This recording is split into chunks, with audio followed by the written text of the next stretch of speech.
Bonjour tout le monde, aujourd'hui je vais vous montrer comment réaliser ce volcan en éruption avec aussi une rivière et une chute d'eau. Donc si cette vidéo vous intéresse, regardez la suite.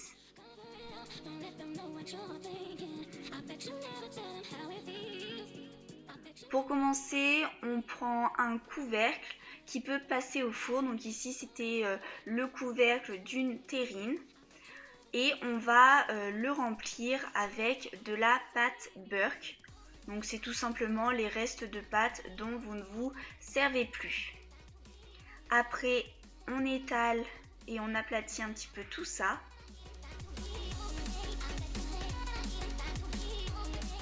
Pour faire l'herbe, on fait un mélange de verre tropical avec une pâte un petit peu plus foncée. Donc ici c'était du kaki et on fait un mélange assez hétérogène pour que ce soit plus réaliste.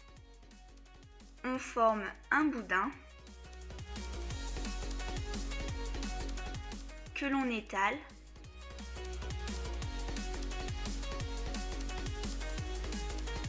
Donc assez finement. Et on le place sur le couvercle. Ce n'est pas la peine d'en mettre au centre, sachant qu'il y aura le volcan.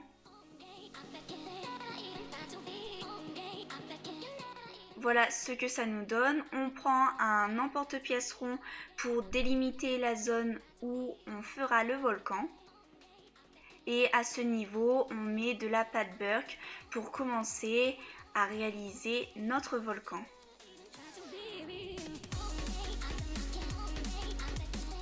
On aplatit un petit peu la pâte pour que ce soit plus lisse. On prend la moitié d'une boule de pâte chocolat que l'on place au sommet de la pâte. Et tout autour, on va également mettre de la pâte chocolat que l'on a déjà étalée. On coupe l'excédent.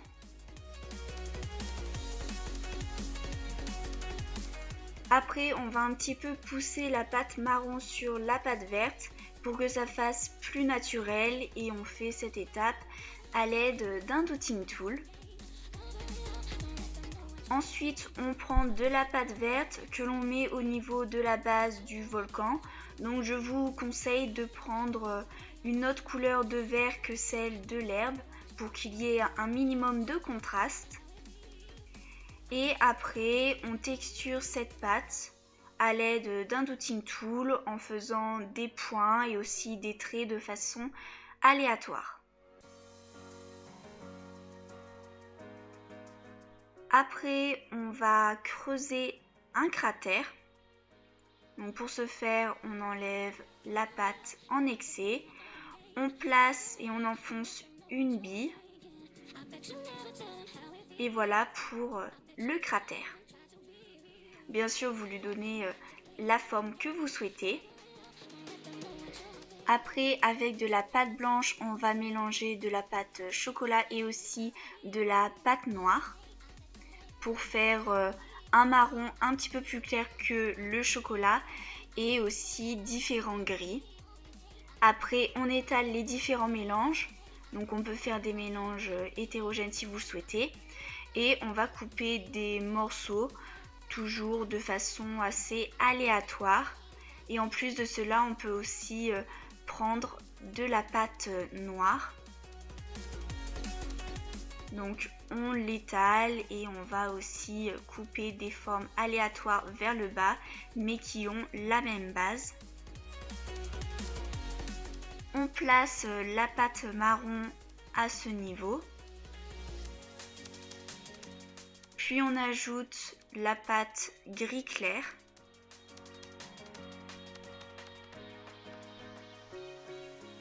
Après, on met la pâte gris foncé et enfin autour du cratère, la pâte noire. Donc on peut couper la pâte en excès si c'est trop épais. Après, on texture à l'aide d'une brosse à dents.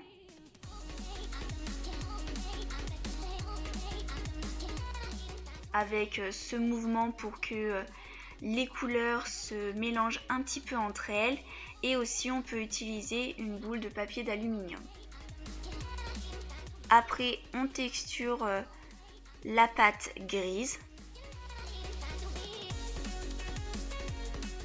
donc à l'aide d'un outil pointu. Après on creuse la pâte là où il y aura par la suite les coulées de lave. Donc on peut faire cette étape avec un douting tool. Ensuite on dessine la rivière sur l'herbe pour pouvoir la délimiter. Et on fait la même chose pour les coulées de lave. On trace également des cercles pour délimiter les cratères formés par les bombes volcaniques. Et on coupe justement des cercles à ces endroits. Aussi, on enlève la pâte en excès au niveau de la rivière. Ensuite, on prend des cercles de pâte chocolat que l'on met pour faire des cratères des bombes volcaniques. Donc on peut d'ailleurs les creuser avec une bille et après on les texture avec un outil pointu pour faire comme si c'était de la terre. Après on texture la pâte verte pour faire de l'herbe, donc toujours avec un douting tool. Et on fait des traits vraiment de façon aléatoire. Après, on va mettre de la pâte champagne pour le fond de la rivière.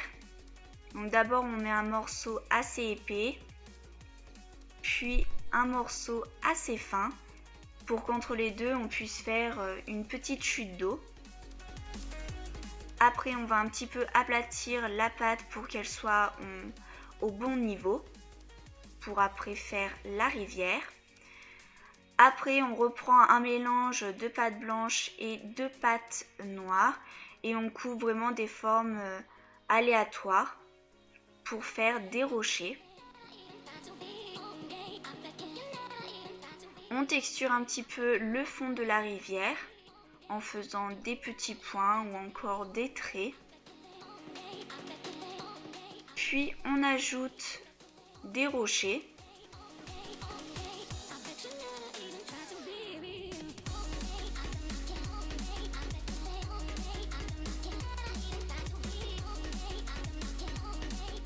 On en met également à ce niveau pour qu'on puisse après faire une chute d'eau.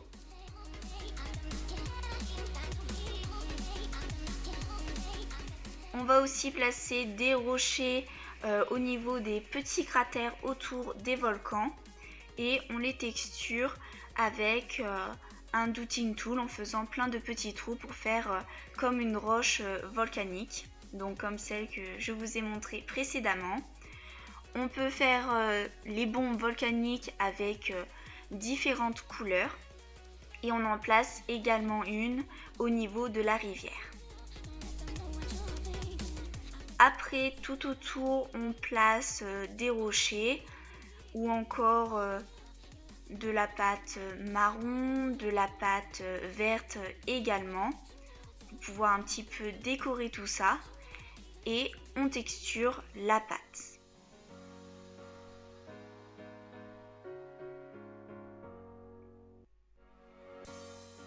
Puis on surélève la création pour pouvoir placer un petit peu en dessous de la pâte champagne pour qu'ensuite on puisse faire un petit bassin au pied de la chute d'eau. Après on ajoute des petits morceaux de pâte chocolat tout autour des petits cratères pour faire comme s'il y avait eu des projections. On met du pastel sec marron sur le volcan. On peut aussi en mettre un petit peu sur l'herbe pour que ce soit plus réaliste. Après, on ajoute du pastel sec noir tout autour des coulées de lave pour faire comme si ça avait brûlé. Ensuite, on ajoute des rochers tout autour de la pâte champagne pour pouvoir ensuite faire un bassin.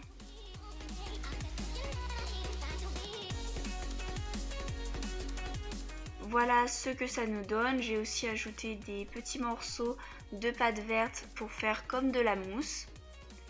Et à présent, on peut mettre la création au four. Après, on va prendre de la résine UV que l'on mélange avec ce pigment bleu. Donc tous les produits concernant la résine m'ont été fournis par Résine Pro. Donc je vous mets le lien dans la description de la vidéo et aussi les liens des produits que j'utilise pour ce tutoriel. Pour faire la rivière, on va d'abord mettre au fond un mélange de résine UV avec un colorant bleu assez foncé. Après, on passe ça sous la lampe UV. Donc ça durcit vraiment très vite. On ajoute par-dessus le mélange que l'on a fait précédemment. Après, on prend un petit morceau de plastique souple que l'on place à ce niveau. Après, on va faire durcir la résine pour que le morceau soit bien stable. Puis on ajoute de la résine sur les rochers et on place le plastique dessus. On fait encore une fois durcir la résine et en fait ça va permettre de donner la forme d'une chute d'eau. On fait la même chose pour faire une plus grande chute d'eau au niveau du bassin. Sauf que cette fois-ci on prend un morceau de plastique en forme de rectangle. Après, on ajoute de la résine UV sur le morceau de plastique. Et après, on la laisse couler et on passe ça sous la lampe UV. Ça va vraiment permettre de faire comme une chute d'eau. Puis, on fait un mélange de résine UV avec ce colorant blanc. On mélange bien tout ça. Ensuite, on en met sur la chute d'eau et on fait des traits à la verticale pour donner un effet de mouvement. On en met également en bas de la chute d'eau et on passe ça après sous la lampe UV. On fait la même chose avec cette petite chute d'eau. Après, tout autour de la bombe volcanique, on met des triangles de plastique après avoir mis de la résine UV. Comme ça, une fois que ce sera passé sous la lampe UV, les triangles seront bien collés. Donc après, on leur donne la forme que l'on souhaite. Donc ici, c'est vraiment une forme arrondie pour faire comme si de l'eau avait été projetée à cause de ce rocher. Et après, on recouvre les triangles avec cette résine UV pour vraiment faire comme si c'était de l'eau et donc il faut que ce soit un minimum épais. Donc on passe d'ailleurs après tout ça sous la lampe UV. Puis on colore de la résine UV avec ce pigment orange. On va aussi faire deux autres mélanges avec un colorant rouge et un colorant jaune. Pour faire les coulées de lave, on met tout d'abord le mélange orange. On le laisse un petit peu couler et après on le passe sous la lampe UV. Comme ça on a vraiment l'impression que c'est une coulée de lave. Et par-dessus on ajoute un petit peu de résine jaune et de résine rouge. Donc bien sûr ensuite on passe ça sous la lampe UV. On peut aussi mettre de la lave autour des bombes volcaniques. Après on prend un morceau de plastique et on coupe à peu près une vingtaine de très longues gouttes. Après, on met de la résine UV dans le cratère. On place l'extrémité la plus fine de la goutte dedans. Et on va solidifier la résine pour que le morceau de plastique tienne tout seul. On le recouvre avec de la résine orange. Et on lui donne la forme que l'on souhaite à l'aide d'une pince. On passe ça sous la lampe UV, comme ça elle aura bien la forme que l'on vient de lui donner, comme si en fait de la lave venait d'être projetée, et on va faire cette étape de nombreuses fois pour que ce soit beaucoup plus épais.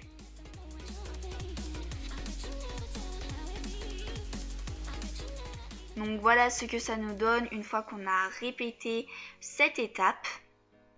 On met aussi de la résine orange dans le cratère. Et on ajoute sur les projections de lave un petit peu de résine jaune et de résine rouge. On passera ensuite ça sous la lampe UV. On peut aussi ajouter un petit peu de résine orange et mettre du pastel sec noir pour faire comme si la lave se solidifiait. Et voilà, on a enfin terminé cette création. N'hésitez pas à me dire en commentaire ce que vous en pensez et je vous dis à bientôt.